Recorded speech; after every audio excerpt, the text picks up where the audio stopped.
Muri uyu mugoroba tugiye kuganira amagambo avuga ngo umuntu ukenewe ininiwe. Umuntu ukenewe ininiwe. Iyo turebye muri Bibiliya tubona igihe Adamu na Eva bari bamaze gucumura, nkuko nabibabwiye kare, Adamu na Eva babyaye umwana wa mbere bamwita Kayini. Uyu mwana wabo witwa Kayini igihe cyarageze mu itangiriro igice cya 4 umurongo wa 16, Kayini ava mu maso y'Uwiteka atura mu gihugu cy'Inodi mu ruhande rw'iburasirazuba rwa Edeni. Kuba kure y'amaso y'Uwiteka, kuva mu maso y'Uwiteka, ntibyabujije Kayini guhinga ngo abone ibintu, ntabwo byamubujije korora, yewe ntibyamubujije no kubyara. Reka ngire ikintu mbabwire, abantu benshi barimo barunguka amafaranga, barimo barunguka ibyubahiro, barimo barabaho neza, ariko baravuye mu maso yande, mu maso y'Imana. Ikintu gikomeye rero, umurongo wa 17 w'igice cya 4 cy'itangiriro, kandi Kayini atwika umugore we inda abyara Henoki. Uyu witwa Henoki yubaka umudugudu awitirira umwana we Henoki. Ikintu kigaragara ngiki ni uko amaze kubaka uyu mudugudu, amaze kuwitirira umwana we w'imfura, Kayini yari yaravuye mu maso y'Uwiteka ajya gushaka ubutunzi no kwinezeza. Ubutunzi, gushaka ubutunzi no kwinezeza, ibi tubisoma mu bakurambere n'abahanuzi kuri paji ya 34. Gushaka ubutunzi no kwinezeza, cyane cyane ko ari nawe wari mukuru w'abaramya Imana z'iyi si, abamukomokaho bihitiyemo gushaka, bashakisha cyane ibintu by'isi gusa no kurundanya ubutunzi, kandi barwanya imigambi y'Imana ifitiye abantu. Aba ni bo bantu ba mbere bagiye batura mu mujyi.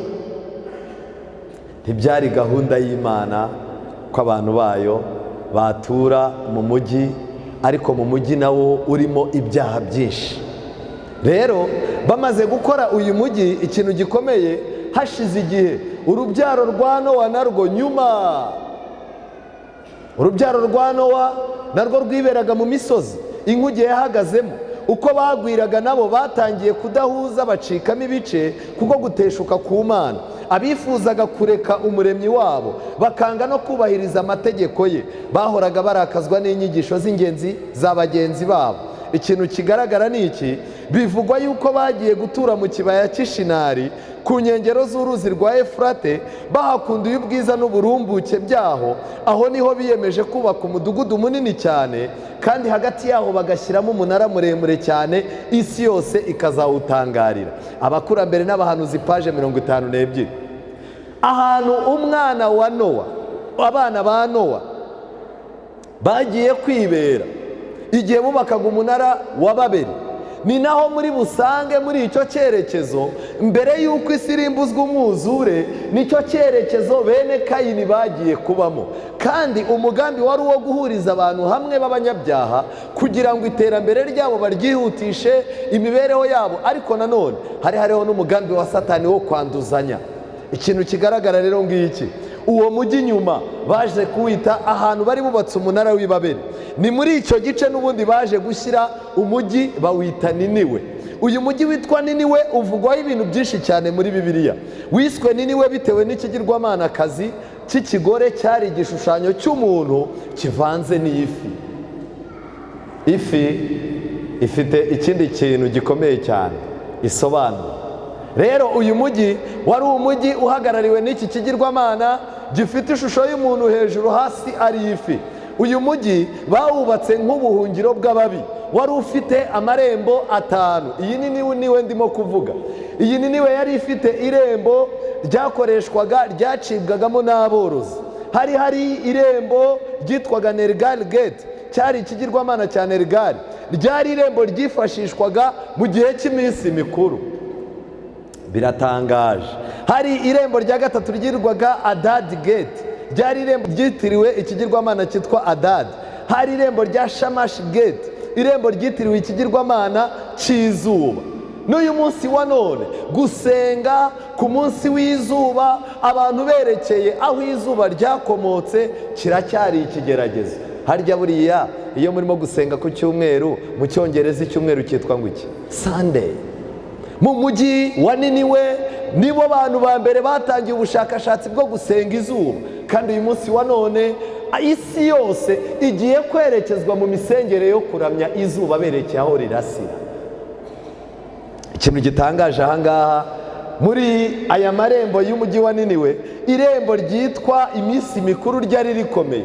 Abantu bari mu mujyi bashaka yuko iminsi yose ibabera nk'iminsi mikuru, ariko nagira ngo mbabwire umunezero w'umutima ntawo bari bafite mu mujyi wa Niniwe.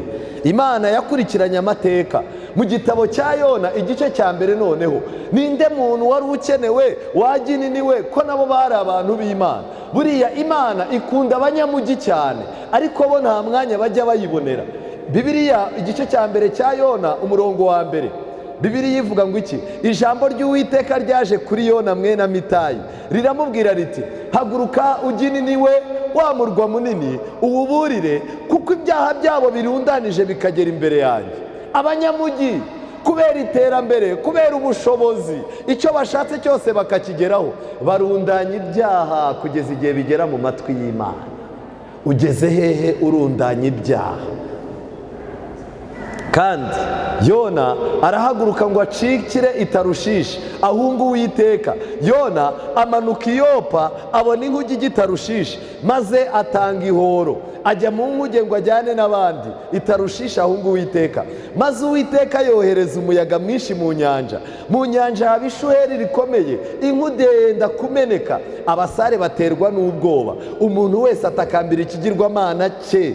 Ibintu bari batwaye mu nkuge babijugunya mu nyanja ngo boroshye inkuge.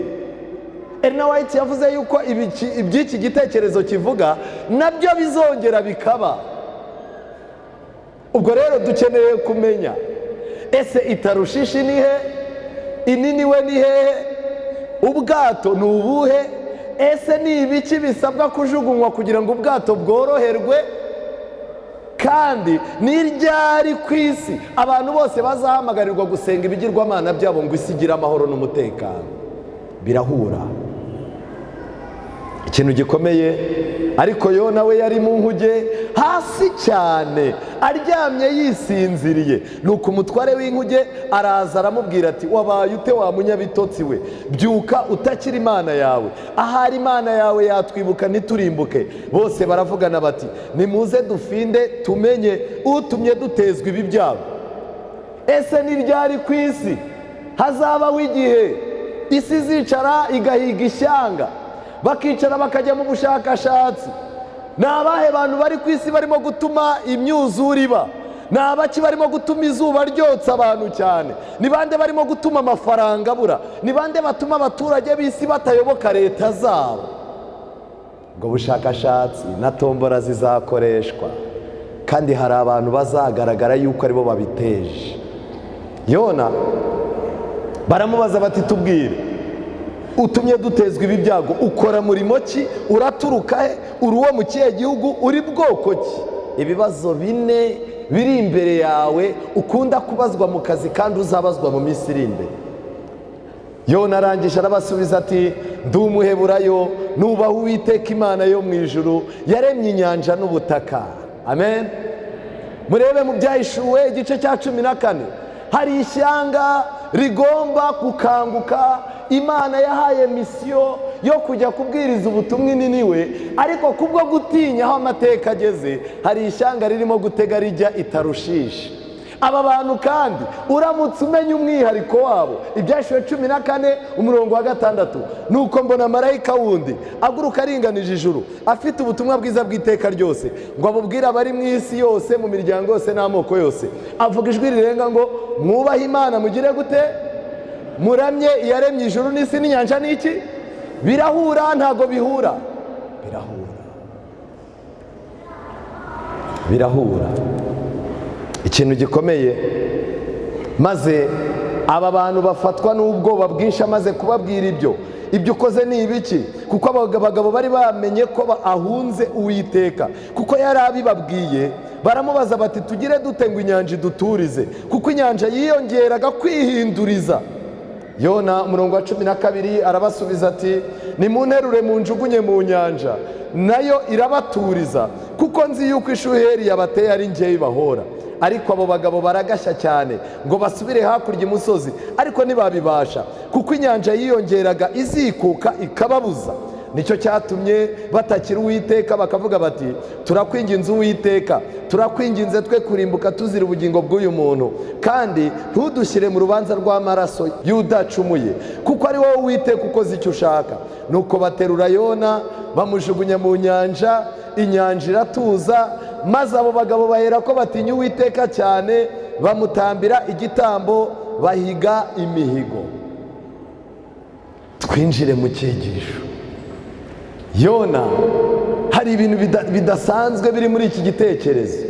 Uyu mujyi wa Ninive wari umujyi mwiza urebeye inyuma, ibintu bikorerwamo nta muntu wabashaga kubireba. Iyo bwabaga ari mugoroba bose bacanye, wabonaga ari umujyi mwiza, ariko Imana yo ibyayigeraga mu matwi ni umunuko n'agahinda n'ibyaha birirwaga bakora.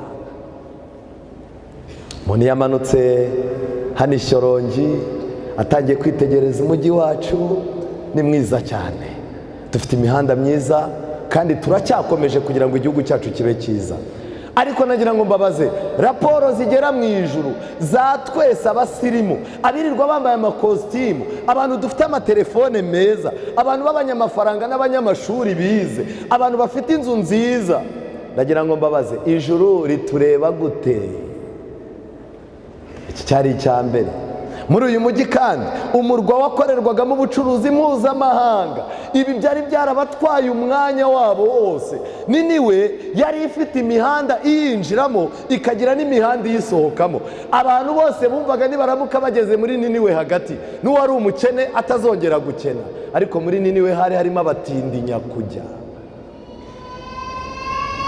Umuntu yakigera mu mujyi ahita avuga ati mva baransize, ariko ahangaha iyo urimo wabuze uko wambuka umuhanda, ubona imodoka zabaye nyinshi, ugira ngo na mwene wanyu waje kera yarayiguze, byaheye. Reka mbabwire, umujyi hari ibyo uduhisha, ariko hari ibyo umujyi utahisha Imana. Ibyaha bizamuka bigera ku Mana.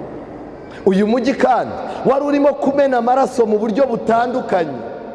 Hari harimo urugomo, ariko abantu benshi b'injiji barebaga ibyiza bigaragara, ariko Imana yo yarebaga amaraso ahamenekera. Wababwira amaraso ameneka y'abakobwa birirwa bakuramo inda, abantu baba barimo kuroga abandi, abakecuru bihaye akazi ko kuroga, abagabo bihaye gahunda, urubyiruko rwihaye gutega abantu rubakebesha inzembe kugira ngo babashikuze amatelefone, abica abantu bakabajugunya mu miferege. Ndagira mbabwire ngo hari ibintu wahisha abantu, ariko Imana y'ibibireba. Ikindi kintu gikomeye, uyu mujyi wari wuzuye ibinyoma n'ubwambuzi. Abaturage babo bari barakaye cyane, bameze nk'intare y'ingore kandi ishonje. Hageraga abonaga bambaye neza, ariko buri wese mwaganira akakubwira ati ntundebe gutyo, ubu nariye umwanda, nariye puberi. Ariko ukareba umuntu wambaye kositimu avuga ko yari iki? Yariye puberi. Reka mbabwire, Imana yarebye uyu mujyi ibona ibyangombwa bituma Yona agomba kujyayo. Birambabaza cyane uyu munsi uburyo tubayeho, uburyo turimo kwitwara, biragaragaza yuko Imana akazi irimo kuduha hano i Ninive tutarimo kukareba, ahubwo dufite ikindi kiraka twihaye itarushishi. Abaturage baho uretse kubabara, abantu barushanwaga gukora ibyaha bakabirunda kugeza ubwo byazamutse bikagera mu ijuru. Buri muntu wese iyo bamubwiraga kanaka icyaha agezeho, we yakoraga ikirenze icyo ngicyo. Kandi Bibiliya muri Nahumu igice cya 3, Imana yarabivuze umurongo wa 18. Nahumu igice cya 3, Bibiliya iravuga ngo umurwa uvusha amaraso uzabona ishyano, wuzuyemo ibinyoma n'ubwambuzi, ntabwo basiba kunyaga. Nta muti wo komora uruguma rwawe, igisebe cyawe ni umufunzo. Abumvise inkuru zawe bose bakoma mu mashyi bakwishima hejuru, kandi abutagirira nabi ni bande? Ibi bintu Imana yarabyitegereje, isanga Ninive bakeneye umuntu ubabwira. Iyi Imana yitegereje Kigali, Imana yitegereje imijyi iri ku isi, isanga hari abantu bakeneye kuyibwiriza ubutumwa butari ubutumwa buryoheye amatwi y'abasirimu, oya, ubutumwa bukwiye gutuma bamenya ko hari Imana yo mu ijuru ibakunda, ibitaho, ibarinda, ariko baburiye umwanya. Niba hari abantu badafite umwanya ni abanyamujyi. Abasirimu nta mwanya bafite. Tugeze ku rwego umubyeyi asigaza gusura umwana we, akamuhamagara muri gare ati ngwino ntware ndiso nageze Nyabugogo, akamanuka n'imodoka, papa byagenze gute? Umva mama wawe inka yaramugushije ubu yaravunitse. Ayo ni amafaranga dukeneye. Murumuna wawe azajya ku ishuri, mushiki wawe nawe afite ubukwe vuba aha, none ese nahanga utuye wanjyanye ukangeza mu rugo? Umwana agahita avuga ati hoya, amatiku y'abanyacyaro ntago ntayabasha, kora fagitire umpa amafaranga ukeneye ukomeze ugende. Hano i Kigali nta mwanya tujya tugira, ubuse uzaza wirirwana n'umukozi wo mu rugo? Abanyamujyi nta mwanya. Ariko Yesu mu gashyamba ka Getsemani yabwiye abigishwa be ngo munaniwe kubana nanjye byibuze isaha imwe. Yesu Kristo arabizi ko kuba mu mujyi bigoranye, ariko uyu munsi wa none arimo arasaba abakobwa barambagizwa, arimo arasaba abasore, arimo arasaba abagabo barimo guhangana n'akazi n'imibereho. Yesu arimo aravuga ngo unaniwe kubana nanjye byibuze n'isaha imwe. Bibiliya iratangaje mu gitabo cy'abahanuzi n'abami, Ellen White yerekanye ibintu bitanu byatumye Niniwe ibabarirwa ubwo bari bamaze guhabwa ubutumwa. Icya mbere, aba bantu b'Niniwe bamaze kubona Imana, bamaze kumenya icyo Imana ibasaba. Igihe Yona yari amaze kujyayo, icya mbere bahinze umushyitsi. Ariko kimwe mu bintu biranga abanyamujyi nta bwoba bajya bagira. Muraganira akakubwira ati nta bwoba, nta bwoba. Kimwe mu bintu bisabwa kugira ngo umunyamujyi arokoke ni ukubanza guhindira umushyitsi iby'Imana. Icya kabiri Ellen White yerekanye, nyuma yo guhinda umushyitsi ku bw'ibyaha byabo, bakurikijeho kwihana bicishije bugufi. Mu kwihana niho Imana yakirira umunyabyaha. Kuba uri umu-VIP nibyo, ariko jya wibuka ko Yesu we yari VIP. Ariko ntiyatekereje ko guhana n'Imana ari ikintu cyo kugundirwa. Araganduka yisiga ubusa, afata kamero nk'ak'umugaragu w'imbata. Kangiye ikintu babwira, kwihana kw'abanyamujyi birabasaba kumanuka bagaca bugufi. Ariko barashaka kubwirizwa Bibiliya iciye bugufi, barashaka kubwirizwa ikibwirizwa ku muntu, barashaka kubwirwa ibintu bihuje n'irari ryabo. Niyo mpamvu gukirira mu mujyi bigoranye. Ikindi kintu gikomeye cya gatatu bakoze, bemeye Imana. Amen. Aba bantu bamaze kwemera Imana bakurikijeho ikindi kintu cya kane cyitwa kwiyiriza ubusa. Bababajwe n'imibereho yabo, barangije baravuga ati iby'agakiza kacu birakomeye, bafata umwanya biyiriza ubusa. Nagira ngo mbabwire nshuti bavandimwe baririmbyi bene data, ninde muntu ubizi yuko icyaha kimugejeje kure, ufite icyaha kureka byamunaniye, akaba ari ku rugamba rukomeye, uheruka kwiyiriza ubusa? Ntawe. Kandi nagira mbabwire uko twese turaha, buri wese afite umudayimoni uhagarariye abandi muri we, ku buryo Yesu iyo amurebye atunga urutoki akabwira wowe, akakubwira ngo bene uyu nguyu ntakurwamo n'ikindi uretse kwiyiriza ubusa no kugira gute? Gusenga. Abantu barimo barashaka ko abadayimoni babakurwamo, barimo barashaka gucika ku byaha, barashaka kureka ibintu runaka, ariko inzira nyayo yagenwe ntago bayishaka: kwiyiriza ubusa no gusenga. Abadamu benshi biyiriza ubusa basamye bafite ubwoba ko inda zigiye kuvamo. Abantu benshi basenga kuko batabyara, ariko iyo umwana yavutse usanga amazina y'umwana bayitirira umudogiteri wamubyaje. Dufite ubujiji mu nyuguti nkuru abanyabyaha. Ikindi kintu Niniwe bakoze nyuma yo kwiyiriza ubusa, bose bambaye ibigunira.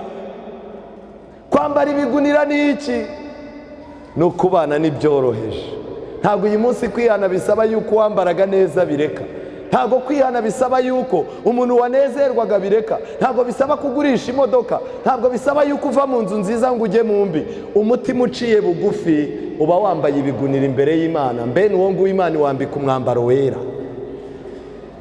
Kandi nyuma y'ibi ngibi umwami yitegereje ibintu birimo kuvugwa. Umwami ahaguruka ku ntebe ye y'ubwami, yiyambura umwambaro we, yambara ibigunira. Amen.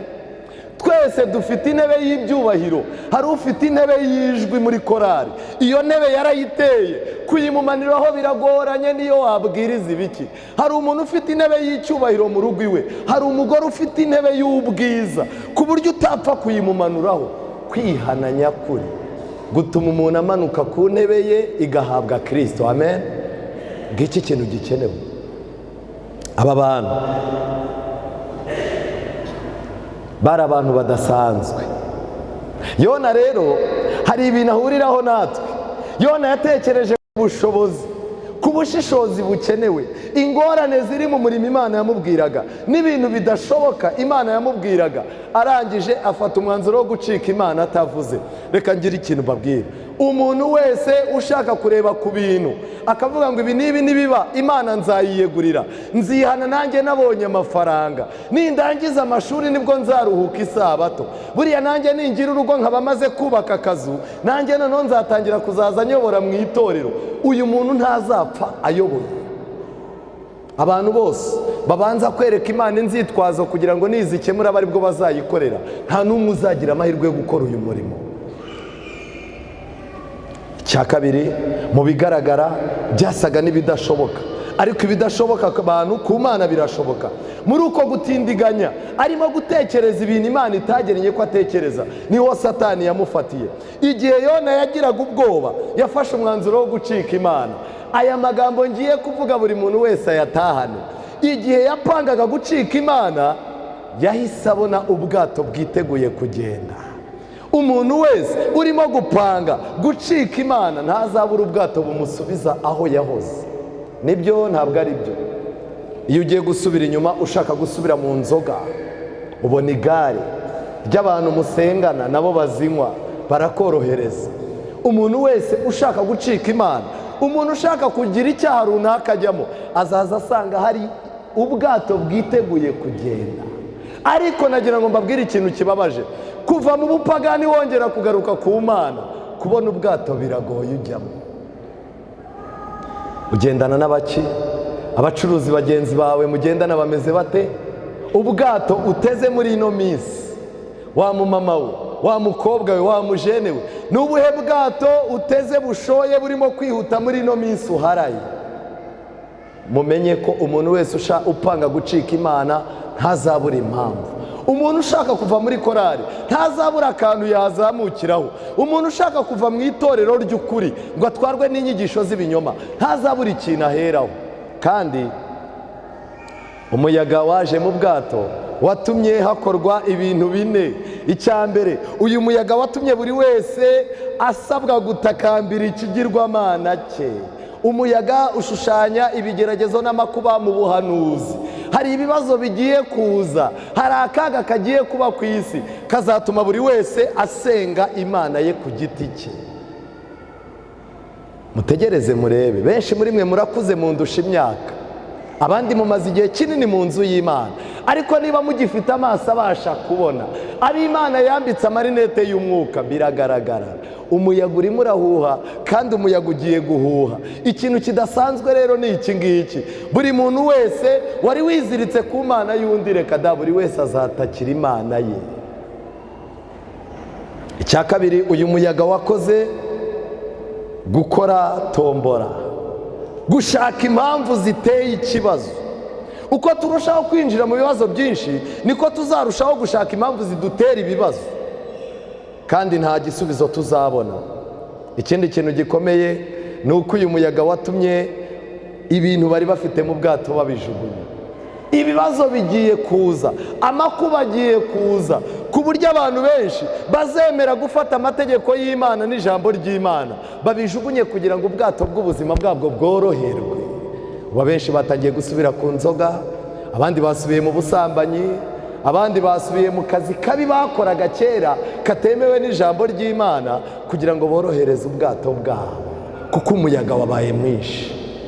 Unambe kuma nanuyimure, bona nuterwa n'impagarara, uzagarukirwa na rutare iyo tugoswe n'ibyaha. Dukomerera kuri Kristo rutare, niwe rutare twisunga, nitwihangana tuzaba amahoro. tugeze imbere y'Imana. Amen. Ikindi kintu gikomeye, Yona yasinziriye mu bihe bitari ibyo gusinzira. Muri iki gihe abakristo barasinziriye kandi nicyo gihe bagombaga kuba bakanuye. Gusinzira mu gihe kitari icyo gusinzira, ubuzima bukakumanura. Yona byageze ubwo amanuka aragenda ajya mu bwato hasi cyane. Reka mbabwire, kubera gutinya kubaho, kubera guterwa ubwoba n'isi, abantu benshi bamaze kumanuka mu bitekerezo, bari hasi cyane. Iki kintu kirababaje cyane, gusinzira. Abana b'isi ni abahanga ku by'ingoma yabo, bafite terime bahimbye muri ino minsi. Ubu muragana akakubwira ngo njyewe ncanye ku maso. Abapagani ibyo barimo gukora, nta mikino bafite, bacanye ku maso. Ariko abana b'ubu bwami ntago bacanye ku maso. Musabe Imana iduhumure, Imana idukure mu bwato hasi, tuzamuke tujye hejuru. Kandi umwirondoro ni ikintu gikomeye. Baramubaje bati tubwire, uri muntu ki, uturuka he, ubigenza ute? Arangije aravuga ngo ndi umuheburayo, ariko abivuga yacitse Imana. Dufite abantu benshi bari mu tubari, barimo kuririmba indirimbo z'Imana mu tubari. Iyo muganira arakubwira ati njyewe mfite idini rinirisha, idini ryacu ni iry'ukuri kandi rimeze neza. Uzasanga umuntu akorera mu kabari, uzasanga umuntu akorera ahantu, umuntu yarabaye ikirara, ariko nimuganira akubwira ati njye sindi mugenzi wawe. Ubu rero njyewe ndi umwana w'umutambyi, njyewe iwacu turi abantu b'Imana. Kagira ikintu mbabwira, musabe Imana umwirondoro wacu ujye uhura n'aho duhagaze. Saba Imana ihuze umwirondoro wawe n'imibereho yawe. Muri uyu mugoroba nagira ngo mbabwire ngo umuntu uruta Yona ari hano. Ntabwo ari njyewe ndi ku ruhimbi, Yesu mwicaranye araruta Yona. Kandi nagira ngo mbabwire, abantu b'Ininiwe bagize amahirwe yo gutega amatwi Yona, barihana. Ku munsi w'amateka bazaba bahagararanye n'abo muri iki gihe cyacu. Tuzavuga ngo turi abanyamugi, abantu b'Ininiwe batubwire bati natwe twari abanyamugi. Tuzababwira ngo kuba muri Kigali byari bikomeye, niyo mpamvu tutabonye umwanya w'Imana. Bazatubwira bati natwe Niniwe yarutaga Kigali kandi twabonye umwanya wo kwihana. Tuzababwira ngo ntabwo twari twabwiwe ukuri umwanya munini. Bazatubwira bati Yona yatubwiye iminota mike dufata umwanzuro w'iteka ryose. Ku munsi usoza amateka y'isi, abantu b'Ininiwe nibo bazatsindisha abantu batuye mu migi, kuko bakoze icyo Imana ibasaba. Nagira ngo mbabwire ikintu gikomeye, ikibazo gikomeye Yona yagize n'uyu munsi wa none kirahari, kutiringira ubushobozi bw'Imana. Abantu rero mu gitabo cy'abahanuzi n'abami, Ernawati yanditse amagambo dukwiye kuzirikana kuri paji 140. Yaravuze ngo umunsi wose uje uzana uguhishurwa gushya kw'amakimbirane, uburiganya, ubujura, kandi umunsi wose uzana ibyawo bibabaza umutima by'urugomo no kutita ku mategeko mu mujyi. Uko bwira nuko bucya hari ibintu birimo kugenda bibabaza abantu. Abanyamafaranga bafite ibintu bibababaje ku buryo imitima yenda guturika. Abadafite akazi bafite ibibababaje. Ababyeyi bafite abana babuze ibyo babaha. Nagira mbabwire ngo buri muntu wese mu mujyi arababaye. Yesu arifuza yuko tumwakira mu mitima yacu. Ufite agahinda kenshi, gutura mu mujyi, ntuzature mu mujyi wa Yerusalemu, ni agahinda. Kuko imijyi y'uyu munsi ku isi irimo ibibazo byinshi, ariko muri Yerusalemu Imana niho izaduhanagurira amarira yose twarize. Mwene data urakenewe. Imana irashaka yuko uyivugira ubutumwa Ininiwe, ni wowe yohereje. Irinde gutega ubwato ngo ujye mu nzira ikoroheye, ca mu nzira Imana igusaba. Muri uyu mugoroba ndagira ngo ndebe niba hari umuntu uvuga ati Mwami Uwiteka, ibyarangaga abantu b'Ininiwe nanjye nibyo bindanga. Ubuzima bwanjye buri mu kirere, ijambo ry'Imana icyo rinsaba si cyo nkora. Uyu mujyi nawe ugezemo, ariko Satani yagiye angerageza cyane kugeza ubwo n'ibyawe nabiretse. Muri uyu mugoroba nagiye ngerageza gutega ubwato bujya aho utambwiye. Nataye umwirondoro, ndi mu bwato hasi. imitekerereze yanjye yaramanutse, icyaha cyaramfashe ku buryo ntashobora gukira. Ndifuza kwihana, ndifuza guhindura ingendo kugira ngo amagambo meza yabwiye ab'Ininiwe nanjye nyabwirwe. Ndashaka kumanuka ku ntebe y'icyubahiro cyanjye, Kristo akayicaraho akanyobora. Haramutse hari umuntu umwe muri iri teraniro muri uyu mugoroba wifuza ko dufatanya ngo dusenge, ushaka kwakira ijambo ry'Imana, wumva umwuka w'Imana hari icyo akabakabye ku mutima we, akava muri bya byubahiro byacu agakurikira icyo ijambo ry'Imana rimusaba, ndamwinginze atambuka aze dusenge.